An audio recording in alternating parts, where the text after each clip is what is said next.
We're definitely getting some breeding activity going on with our Afghanicus Snow male and this Afghanicus Snow female. So what we could get out of this pairing is more Afghanicus Snows, some Afghanicus Super Snows. Really excited for that. Let's take a look. Oh, he stopped courting her when I went to look in the tub, so he'll probably be back at it. Yep, he's recording her now, so we could check out that magic in the making.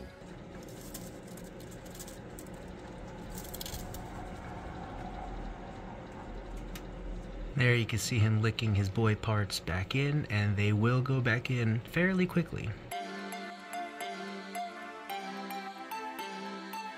First, let's take a look at what we got. We're going to put away these Mandarin Inferno crosses. These were temperature sexed to be female. Here we got Clown Inferno crosses, temperature sexed to be female. And here we got some more Clown Inferno crosses, temperature sexed to be female. I always set my babies up with a humid hide. This is a really good practice for them from the start because babies are extremely sensitive to humidity issues and can easily get stuck shed, which could lead to lost limbs, fingers, toes, heads. No, I've never seen a lost head, but... Food dish is gonna be a 2.5 ounce flat black dish. Water dish is gonna be a 1.5 ounce just general plastic souffle cup. Now we have two size worms that we use.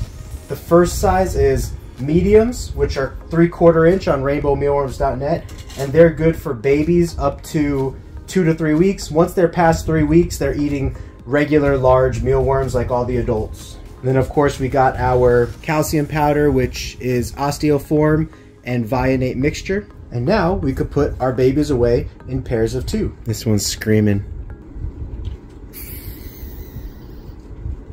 They do that. Really nice jungle pattern on these guys. Sometimes I'll sprinkle a couple worms on the floor with a little calcium powder on the floor just for the first week of life for the babies, just in case they don't want to crawl into the bowl or don't find the worms in the bowl. They will easily find the worms that are crawling around their cage. So these guys are good. They just need to be labeled now. These are Mandarin Inferno Generation 1. So I'll just put Mag 1s. These were TSF and they're born on 2/19/23.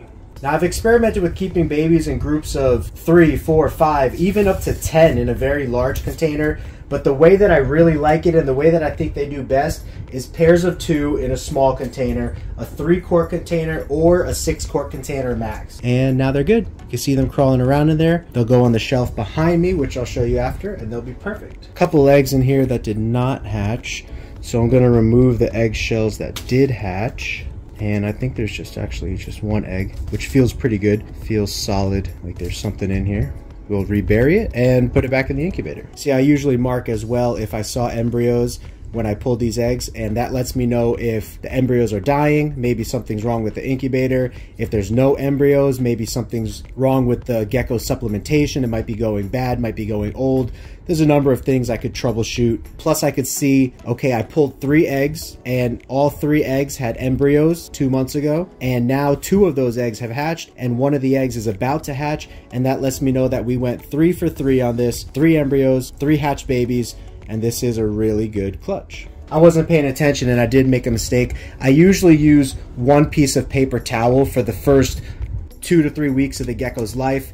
It's just a little bit easier for the geckos to walk on and not get stuck under the newspaper, because newspaper is pretty strong. Even though I don't think they would, the plastic is slippery and sometimes they have trouble grabbing onto the plastic. One time I found a baby leopard gecko right here that was passed away on the side of the plastic, and it was already a few weeks old, so it should have been able to get over the newspaper. But since that time, it's kind of like scarred me for life that newspaper might be too strong for geckos to get out of. I really don't think that's the reason that that baby passed away. It could have been a number of things. After finding the baby that way, that was like, I think it was like 2 or 3 weeks old that way, it's just kind of like scarred me for life now. But again, I'm not really too worried about it because I really don't think it was the newspaper. So we're just going to leave the newspaper for this one. Clown Infernos. Clown is a great gene and Inferno is a great gene. They both carry high amounts of green coloration, and so they tend to make a really good mix. See, these were 4 embryos. Yeah, I think I already pulled 2 eggs the other day, so we went 4 for 4 on this one as well. So this is how I label my genetics to keep it simple.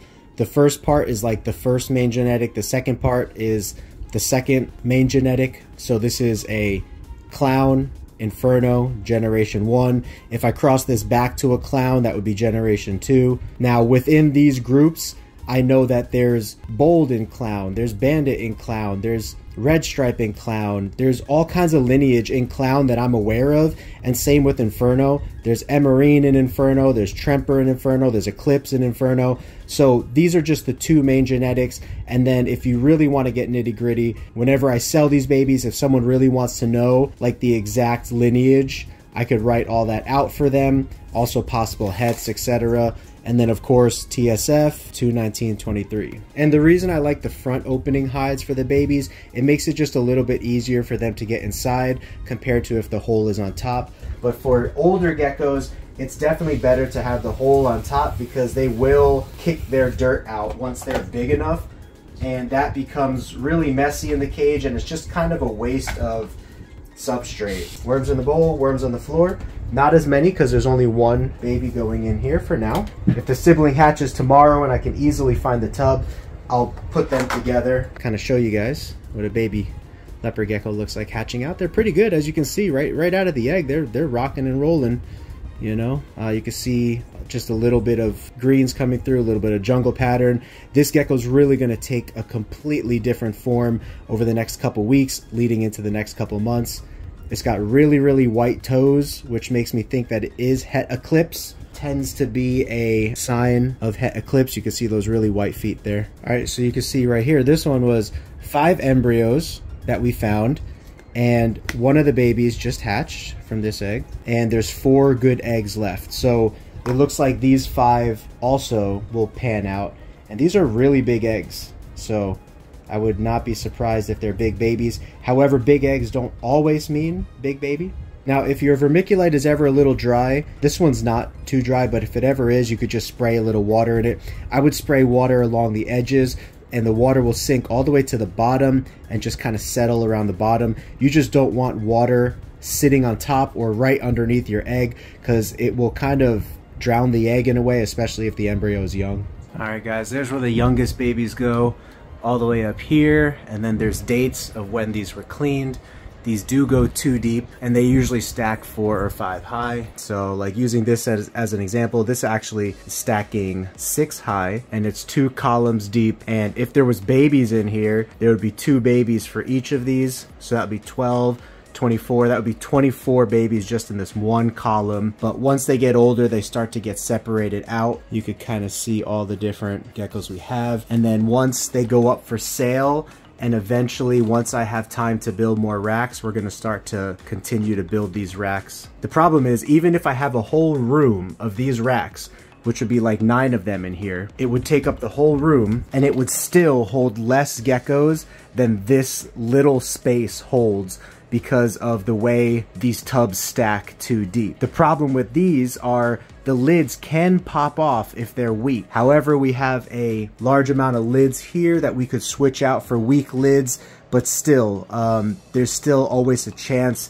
that a lid doesn't get closed all the way, even though me and the team members around here are very careful to check that. You just never know. And sometimes there are geckos that have escaped in the past. We haven't had one recently, so that's really good. Maybe we're finally on top of things, but it's just something I always worry about. Compared to if you have the geckos in these racks, there's no way they're getting out of there, because that wood is just barely 1/8 of an inch, sometimes a little smaller than an 1/8 of an inch gap. There's also like a 1/4 inch of a lip right here, maybe a little over quarter inch, so that the tub cannot easily get pushed out. Selling in the billions each year, Rainbow Mealworms is your one-stop shop for all your insect needs. Their quality feeders and A+ customer service keep me coming back to support the health and growth of all of our animals. Visit them today at rainbowmealworms.net to place your order. I want to take this time to shout out Redline Shipping. They are the #1 fastest growing reptile and animal shipping company in the world right now, and that is for good reason. Use promo code GECKO5 today at checkout for an additional $5 off your shipping label.